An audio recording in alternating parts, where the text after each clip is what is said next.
Let's rev those engines and burn those tires because it's time for Top End Talk with Nitro Allie.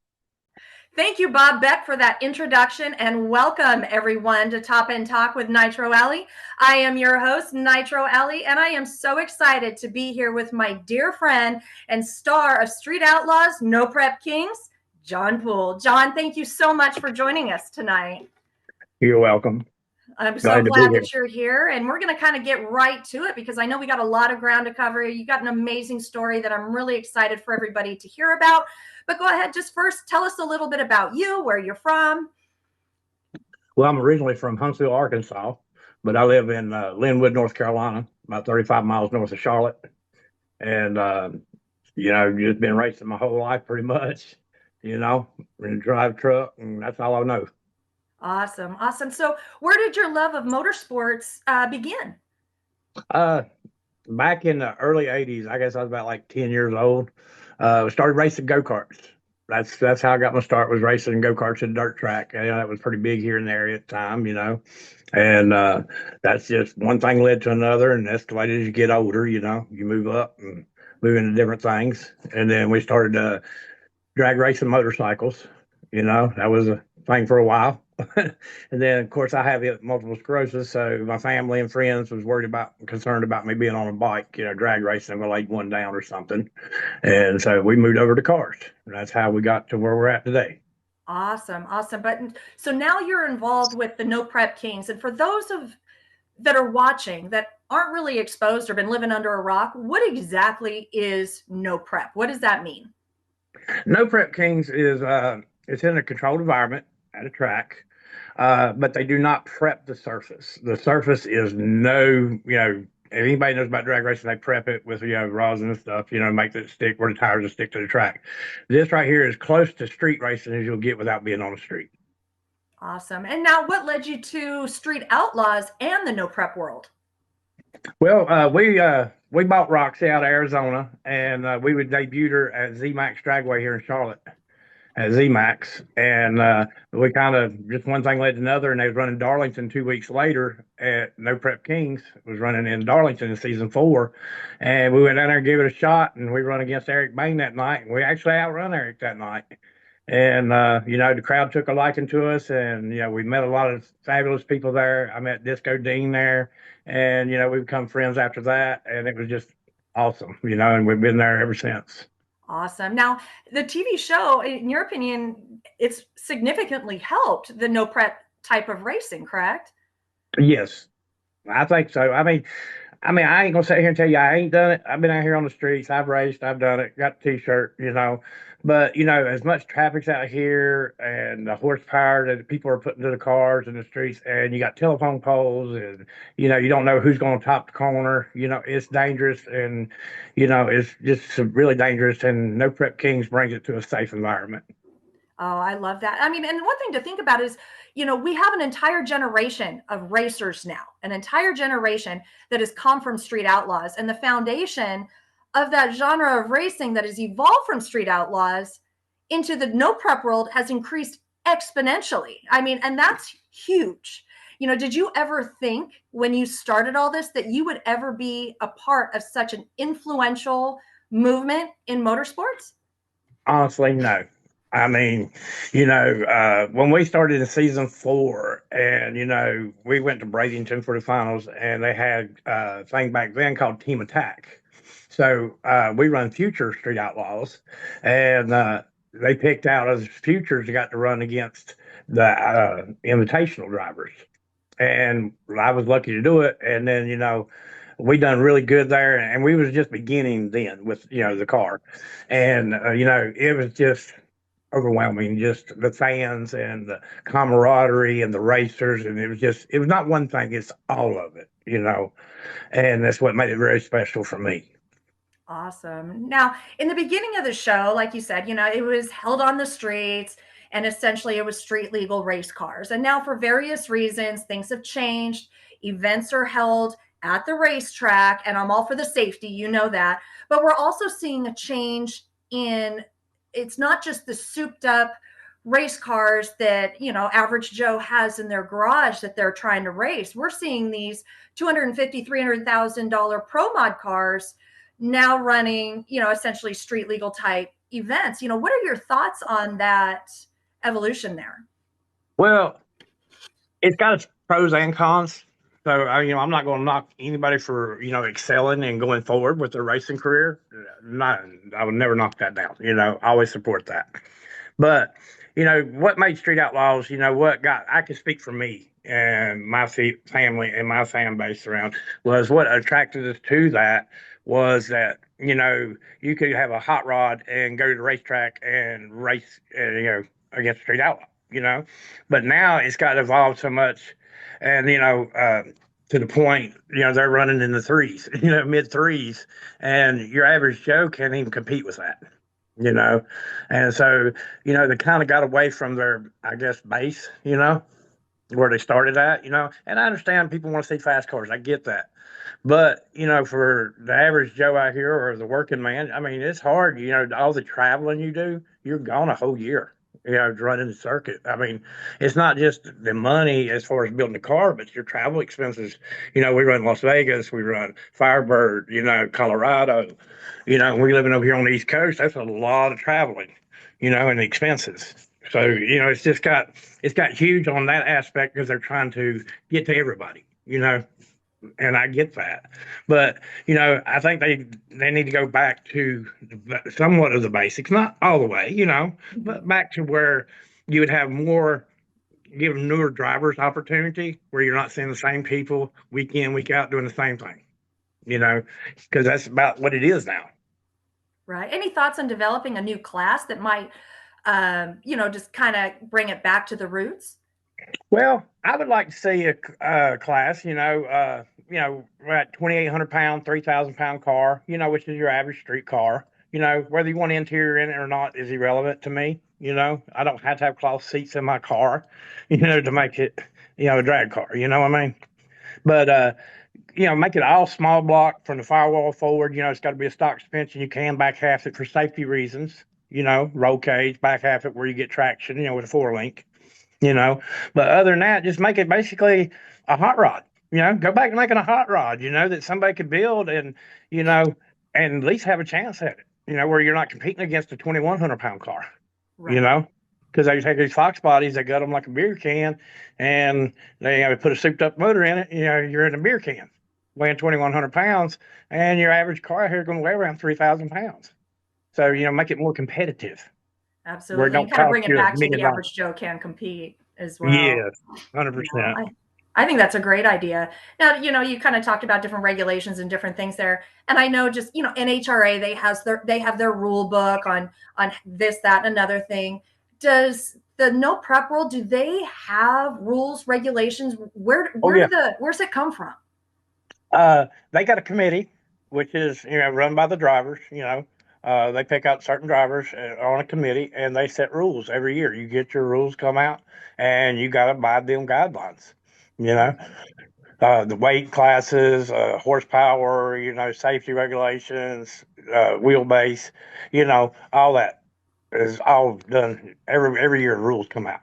Awesome. Yeah. See, I wasn't aware, and I'm still learning too. And I know a lot of the people watching, they may not necessarily be exposed. And so it might be something just for them to research and hopefully maybe get involved with. Now, you mentioned that you have MS, and I know racing has a very special meaning for you as you're trying to draw awareness to MS. Yeah. And for those that don't know, would you mind explaining what it does to the body and why this awareness campaign is so important to you? Well, the MS part of this is because I have it, and I've seen what it can do. When I got diagnosed with MS when I was 21 years old, I didn't know what MS was. I had not a clue. I was asking the doctor, is there a pill? Is there an operation? How do I fix this? Didn't even know what it was.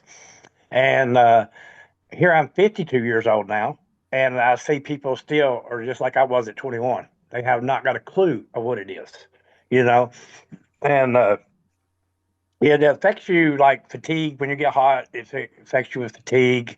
You get your legs jerk and stuff at times.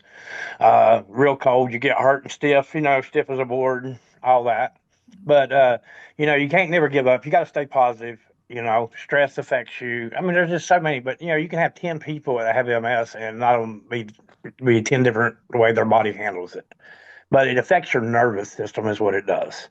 And it is saying your body thinks there's something wrong with it when there's not. And so your nervous system gets attacked by your immune system, and that's what it does. Awesome. So I'm sure that's complicated things for you as you race and travel. Yes, it has, but my dad, I love my dad to death, and he's been a long time fan of Street Outlaws, and for him it was all his love and support, plus the race family I got, the Muses, that's my second family right there, the Muses, got to give a shout out to Pat and Liz and Ralphie and all the boys in the shop there, they're awesome, and Dean Carnes, Jeff Lutz, etc. You know, and Jim Howe and Jimmy Howe, his son. They're just awesome people. I mean, they're just down home people. They've always treated me good with respect and love and kindness. And, it's just awesome family. I got a great support system that And helps that's me. really important to have, especially. I mean, and I think that just holds true for any type of racing. You have your race family, and it's beautiful. And especially if you're struggling with something physically, you know that they're going to be there to help you and get you through it and get you down that racetrack. Oh yeah, and like I said, it's very positive. People that are around, and then the fans are they're awesome. They rock it too. And they're very supportive and give you encouragement and inspiration as well. Awesome. Well, you're not only racing for MS awareness, but you're also racing for autism awareness. Tell us a little bit about that. Well, I never wanted this to be all about me. Okay, and so I'll tell you how this come about. I had Shannon, a girl that worked for me in the office. She took and put up all the names of everything you could think of from A to Z, with ailments and disabilities and whatnot. And we come out there in the shop in front of everybody, drew a name, and autism was it. And so we support autism. And I'm learning so much about autism. You know, uh, how it affects people, different types of autism, nonverbal, verbal, etc. And I've got some fans that are autistic, and that just mean the world to me. Um, that's just awesome people. And so we want to support autism awareness just as much as MS. Awesome.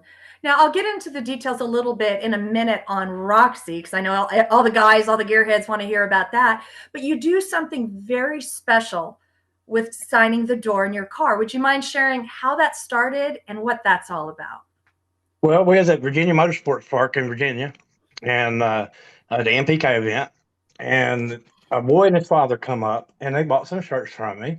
And the boy was like very timid. I did not know the boy had autism at the time, and I found out that he was autistic. And so his dad was making him ask me, hey, you want your shirt signed? You ask him. You want to know about the car? You ask him. And he did. And, we got him comfortable and where he would talk, and he felt really comfortable. And that is like a ton of bricks. I don't know why, but it happened for a reason. And his name is Dylan, and he lives in Virginia. Awesome, awesome kid. And I was sitting there on top of my car, and I signed his last shirt. And I sat there and I said, now, I've done this for you. I need something from you. And he just looked at me, and his eyes all big and stuff. I mean, it's priceless. I opened the door and I said, I need your autograph now. And he was the very first person that signed my door. And then it just kind of took off from there. And all the fans love it, the kids love it, and just to see their excitement. I don't care who you are. Well, you don't have to buy not one piece of merch from me. If you want to come up and look at the car, I'll let you. You want to take pictures, I'll let you. You want to sign the door, I'll let you. Because it's all about the fans. I mean, if it wasn't for the fans, none of us would be where we're at today as far as the racing, as big as we are. Right. No, that's exactly true. And that's a beautiful story. And I know you sent me some pictures of that door. And that's it's almost like you're racing for every single person that has put their name on that door Well, every time you go down the track. Well, as what I wanted to give back was the fans to know is, hey, every time they see that car, no matter if they see it on TV, they see it at another event, it doesn't matter where they see that car, they know their name is inside that car, and I carry them with me down the track each and every time. I love that. Now, in addition to the autographs, there's many special things about Roxy. Go ahead and tell us a little bit about her. All right, Roxy, I actually bought the car out of Scottsdale, Arizona, I bought it from Gary Punsackett. And, this man, he's like, I don't need your money. I had to build a relationship to get this car. I mean, he Oh, absolutely put his heart and soul into this car. And he wanted somebody to take care of it and to progress Roxy and move her forward. And he was battling cancer. And so he finally bought the car, run the car back, debuted it season 4 on national TV in Bradenton, Florida, at the finals. Gary got to see everything that I promised him come true. He got to see his car, you know, on national television at the next level. And Roxy's just an amazing car. Everybody loves her. The kids love her. We try to make it fun for the kids, to look at. Make it like a Hot Wheels car. But we built our own brand. Roxy is just like a human being. She's just part of our family. You know, yeah. it's been a lot of work to her. I mean, we went from a straight street car. We back out the car. She's still got a stock firewall in her, stock front end. We're running a 5.0 Coyote supercharged. We're running X85. And Pat's helped with the heads. Pat Musey engines. They polished and poured all of our heads. HED does our tuning. Pete Harold and Eric Yost with Biggins. They do all of our wiring. I mean, everybody's pitched in, and I mean, it's just awesome. Lyle Bennett, Barnett, sorry, Lyle Barnett. McFabs. They done our rear wheels for us. So I mean, I've got a great team that helps with the car and gets it where it needs to be. Awesome. Awesome. Now, your racing family suffered a great loss, this past year. And I know you were very close to Lizzie. And I think it's only right that we pay tribute to her and what she contributed to the movement known as No Prep. And would you mind sharing how you met Lizzie and how she really made a difference in your life? Well, I met Lizzie at Virginia Motorsports Park. I mean, I don't know why we just keep doing everything in Virginia, but it just seems to be like one of our outside favorite tracks, out of state. And we was up there, and we were supposed to be grudge racing Jeff Lutz. And Jeff's had something come up, and then Pat come up and asked me, would I, grudge Lizzie? Would I have a problem doing it? I'm like, no. So I got to line up beside her. I knew I was going to get my butt beat, like a redheaded stepchild, but, it was all fun and games for me. But Lizzie come up in the staging lanes, and she got talked to all my crew, my family, that was there, and just like we've known her 20 years, and that left an impact on me, that wow, she's just an awesome person. I mean, you can't speak highly enough of Lizzie Music. She's just awesome, and our friendship grew from there, and then I went to work for Pat, you know, and I was still building Roxy in what 23? Yeah, 23. I was building Roxy, so I had some time off. So I got to travel with them. I drove the hauler and worked on the race team, and it was just an awesome experience. And there's memories that are priceless to me, and I'm so grateful and feel blessed that I had the honor, to spend the time with Lizzie that I did. Awesome. And I've heard many people speak of her in very high regard. And, one compliment somebody stated is she is being referred to as the modern day John Force, which is huge, and I know, I've also heard that she will forever be known as the queen of no prep. I mean, and that's quite the title that I don't think anyone will ever be able to take from her. So that's beautiful. And she changed so many lives being a positive role model for young women and, on and off the racetrack, and that right there, there's so many little girls that look up to her and see what she does, and, it's just, you can't, like I said, you can't take nothing from her. I mean, you can't put it into words how special and how great of a person she was. Awesome. No, I love that. Now, there's speaking of, friends and relationships that you've built over the years, I'm sure there's many wonderful friends that you have that are also your competition. Is there someone that you love seeing at the track, but you're like, oh gosh, I don't want to race this one? That would have to be Jeff Lutz now. I mean, Jeff beat me about every time we went up. And, the last time I raced Jeff was at West Palm Beach, Florida, right the last year they run the track down there. And, I had a little mishap and the car got sideways and I smacked the wall. So, Oh, yeah. So it's like, no, I'm good. I don't want to run oh Jeff. shoot.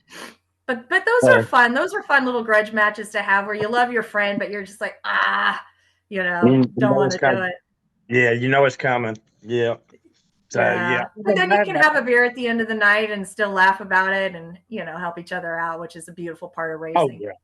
Oh, yeah. There, anybody at NPK or any other small event, big event, doesn't matter to me. If I had something that could help them, all they'd have to do is ask. Because I mean, that's how somebody Absolutely. helped me. I always got to pay it forward. Well, and that's what I mean. They portray all of this. I don't want to say it's not negative, but racing's racing, and there's a lot of money on the line, and they're showing all of that and a lot of the smack talking back and forth. But really, at the end of the day, it seems a lot of you guys really are close friends, and you would do anything to help each other out, except for that couple seconds going down the track. But at the end of the day, you're family. Yes, Yeah. 100%.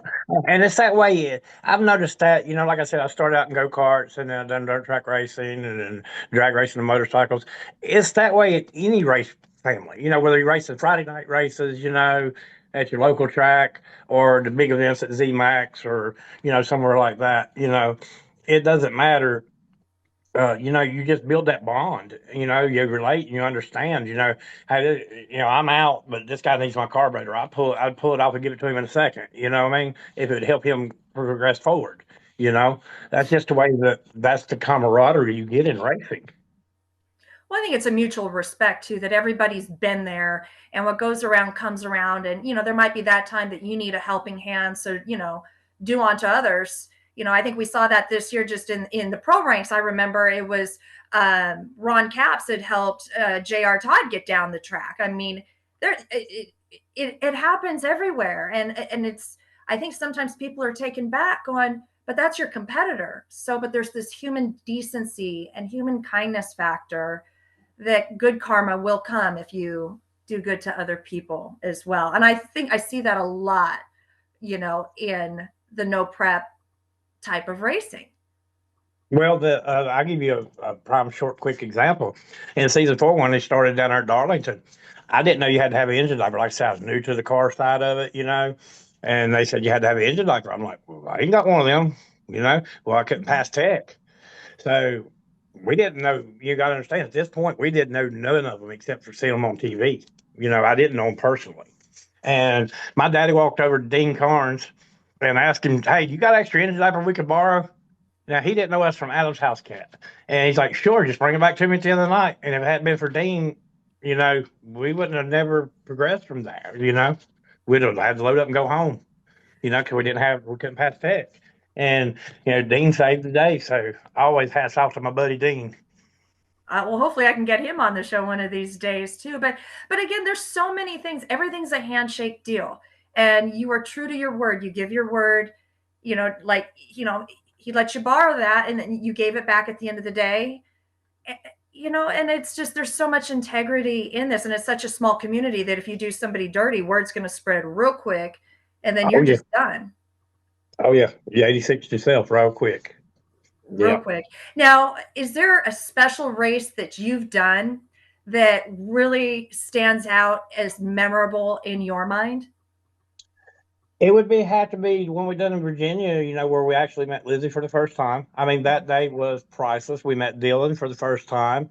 And then, at the end of the day, uh, I sent you the pictures where my team was holding me up behind the Mhm. car. Mhm. Uh, you know, everybody come to me and just grabbed me all at once and said, we hold our drivers up around here. And they put us up for that picture. They wanted that picture. They want to hold their driver up. And then we was loading the car up, and these group of guys come walking across the parking lot. And I'm like, oh, Lord, what's going on? I didn't know them. You know what I mean? And they wanted to come over and just sat there and said, we wanted to let you know that we have mad respect for you. You got the truest street car on the property. And for you to do what you've done with it is just amazing. And, they love what we raced for, what we stood for. And, I just made like 20 friends, like, bam, instantly. I need a place to stay in Richmond. I always got a place to stay in Richmond, Virginia. And that Right. right there, that's one of the memories that just really stick with me. And, I was in Tulsa for Lizzie in 23. I drove truck up Tulsa. And Lizzie won her first NPK race at 23 right there, and then she went right. We went to with Iowa Firebird Raceway, and then she won that one. So we won two back to back. So that's an awesome memory right there. To always hold near and dear to my heart. Awesome. Now, with this newfound popularity, well, I guess it's not even newfound, but this popularity of the No Prep series, are you finding yourself going places and people are recognizing you? It happens, yeah. I mean, I've had it happen. Looks like 3 weeks ago, me and a buddy of mine was over at Buffalo Wild Wings, and I was sitting in there, and we was ordering our meal, and eating, and the waitress just kept looking at me funny, just kept looking at me funny, and she came up to the table and she goes, "I know you from somewhere." She goes, "Don't think I'm creeping on you. I just know you from somewhere." And I didn't know her, I'd never seen her before. Mhm. And then my buddy was there. He was flipping through the phone and got talking about the racing and stuff. And he showed her a picture of the car. She goes, "I knew it. I knew you." She goes, "You're the one that drives Roxy." And that's how people relate me is with Roxy. And stuff like that. And I've been at truck stops where families that know me, and I've stood over and talked to them, and the little kids, the mom and the dad, and stand there and talk to them, and just to see how much it means to them, to answer their questions, and whatnot. And it's just like I said, this stuff is priceless, to me. I will tell you, I will tell anybody, you can't beat me. You might outrun me, but you will never beat me because I won before I ever got to that track. Oh, You I know. love it. Now, the fans have been so instrumental in the growth and popularity. What would you like to say to them for the fans listening right now? Well, I mean, I love each and every one of my fans, new, old, it doesn't matter.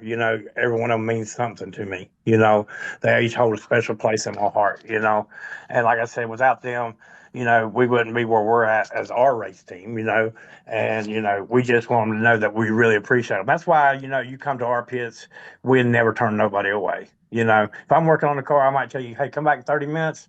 You want to set my car? Let's set my car. You want to take a picture of it? Go over and take a picture you know, and any questions you got, we try to answer each and every one of the questions. And it's a lot sometimes, when you got 900 things going on and you got a line of people standing there, but we try to accommodate each and every one. And I don't care if I have to stay 30 minutes where everybody's loading up, I'll sit there and talk to you, whatever it takes, because, without them, where would we be? So this Absolutely. my shout out is I love it each and every one of you, and I wish everybody the best and the wellness, and to hear their stories as well. It's not just about me, but I've heard so many stories, of a loved one that has autism, or a relative, or a friend, or somebody has MS, and to meet them and hear their stories, and to hear that I've gave them hope, or I've gave them inspiration, or they're really, surprised at how hard I'm still going. You know, because they understand because they deal with the same problems I deal with, and that right there is just priceless to me. So a big shout out and love to each and every one of them.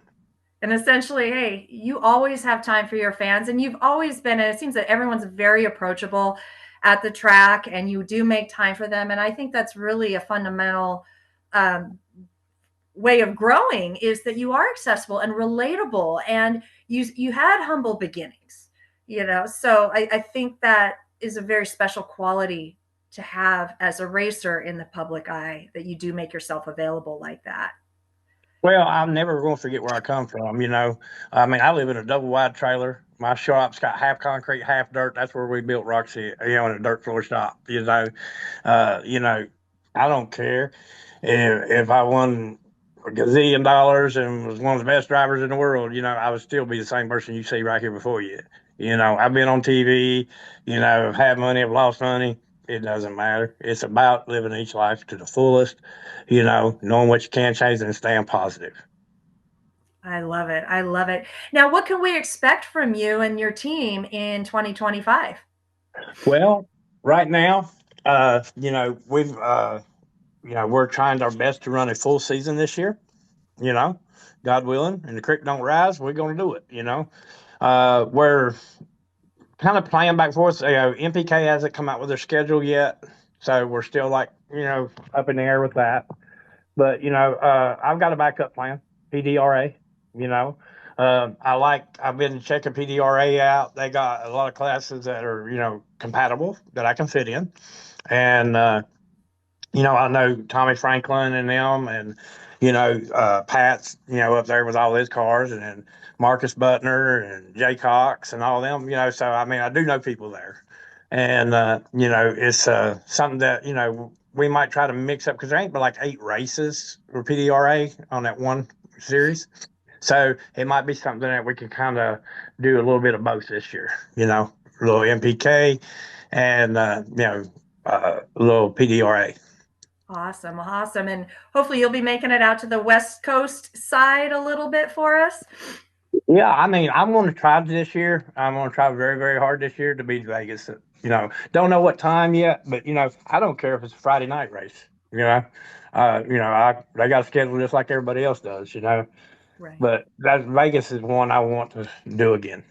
Well, hopefully you can make it out, and I would love to come down and support you and watch you guys race and to witness firsthand what you do, because like, we had in our discussions, on the phone, this is something kind of new to me personally, and I've actually fallen in love with it, and it was one of those things. I had talked to some of my friends that we'll just say more on the pro side, and they go, this no prep world, it's not getting enough love and enough notoriety, and it really is the next big thing, so that's Well, got to be pretty exciting for you, knowing again that you are part of something huge. oh yeah, it's. I mean, it's definitely the last couple of seasons kind of fell off a little bit, but I mean, with season 4, season 5, I can tell you this. When I went there, you sold out. 100,000 people at the racetrack. I mean, it's like a county fair, the circus, all rolled up into one. I mean, the seats were full in the grandstands, the pits were full while it was racing. I mean, it was just everything, something going on all the time, and it was just amazing to be. I mean, the electricity there. Alabama's still Alabama. They was backed up 10 miles getting in the track, waiting to And get I in. love it. So you guys are single-handedly keeping drag racing alive and supporting the tracks. And I think that's fabulous. As we've lost quite a few tracks, all over the country just due to lack of support, or sometimes it's things beyond anybody's control. But you Right. guys really are supporting the tracks, bringing the fans in, which is a pretty big deal. You guys are really supporting the drag racing economy. You like I said, you always got to give back, and I mean, you was talking earlier a little bit. I know it's about supporting the drag racing, to get people out there. I think if the show would go back and do like the top 10 list, but do it on track setting instead of a road setting, Right. and make that a separate class. You know what I'm saying? Yeah. Don't have it mixed in with the invitationals or nothing like that, but have that a separate class for the streetcar racers and have them on a top 10 list. They run it at the end of the year, you get paid. There you go. There you go. I think You that's work great. hard all year and you get rewarded at the end of the year, if you made it to the number one spot, for the Absolutely. final. I think that would be I think the fans would love to see that. Now, is there a cost-effective way to really kind of get involved in the no prep side? I mean, because like we were discussing earlier, a lot of these cars, there's a significant amount of money. How does the average Joe even get involved in something like this and compete? Well, they do have like the 7.0 class, you know, that's the index class. Uh-huh. Where you run 7 seconds, you run faster than that, you just, you lose. Uh, so that's an inexpensive way, 7 seconds index class. They got small tire class, you know, but those small tires, they ain't no joke. They flying. Them small tire cars are flying. And Mhm. I mean, I don't know about the West Coast, but on the East Coast, that's one of the hottest things is small tire classes. You can go get a race anywhere in small tires. Big tires is kind of like it's expensive to run a big tire car. Just flat out, it's expensive. To be competitive, you better have some jack in your pocket. But for the average Joe, that wants to go out here and be a part, because it's open. You can come and be on the street. Come and race with the Street Outlaws at the 7 second class, daily driver, and they got the small tires as well. And they got the big tire outlaw, for the guys that do want to run the big tires, they do have all that as well as the invitationals. Awesome. Sometimes don't get talked about. Right. Well, we did talk about a little bit of the expense, and I know you talked about some of your sponsors a little bit, but let's kind of focus on your sponsors for a minute. I know that they've been instrumental in your growth and being able to sustain your love for racing and being able to do this. So we want to make sure that you have that opportunity to give them a shout out and show them a little gratitude. So who would you like to thank this evening? Well, JMS Chip, Frank with JMS Chips, they've been with us since we bought Roxy. They come aboard with us, and they've been with us ever since. They have been awesome. Anything that we need, even if they don't sell it, they try to help us get other things. You got Twisted Graphics. That's the one that done the wrap on Roxy. They're out of Illinois up there, and I mean they rock the show with that one. Roxy just is an amazing car to look at. If nothing else, it's a treat to look at. Mm-hmm. And then you got Lori Lane with. I love Lori. I got to give her a shout out. Yes, that's exactly right. I mean, Lori has been with me. She called me 3 years ago. Didn't know her. She's like, "Hey, I want to help you in any way I can help you." And Lori has volunteered her time for 3 years. Won't take a penny. She's become my best friend.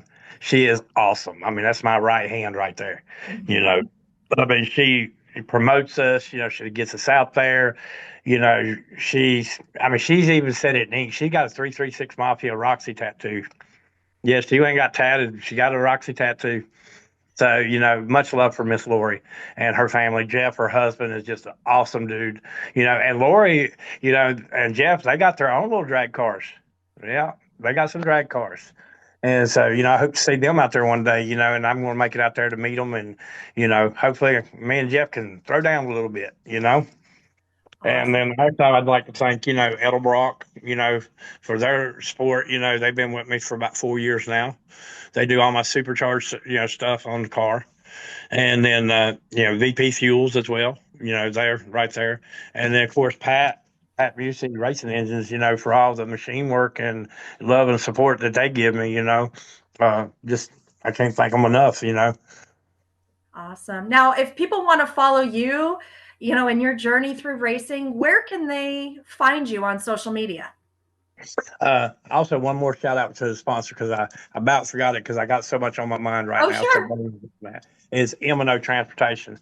Ryan and Melissa Lewis, they in 24, they stepped their game up. They helped us with the merch booth. They went to the tracks with us. They sponsored money and time, and they picked us up again for 25 season. And so much love for Ryan and Melissa Lewis, for all the help and love that they give as well. Awesome. And then that's one thing real quick that I'll touch on before we kind of go into the social media stuff is, when the fans are there, buy a shirt, buy some merch, because that truly helps you get from one race to the next. It's more than just supporting you as a fan. They're supporting your dream and keeping racing alive. So, what kinds of things do you personally sell at the track? Well, we sell shirts like everybody else, hats, lighter, like we got custom Zippo lighters. We got license plates for the car, stickers, we got a variety of stuff. We're growing our merch stuff, and with Twisted Graphics, they do all of our merch as well. So, you can go to their website and, order our product from them. That way it's straight where I don't have to buy $10,000 here of, stock inventory, but we're growing our brand with that.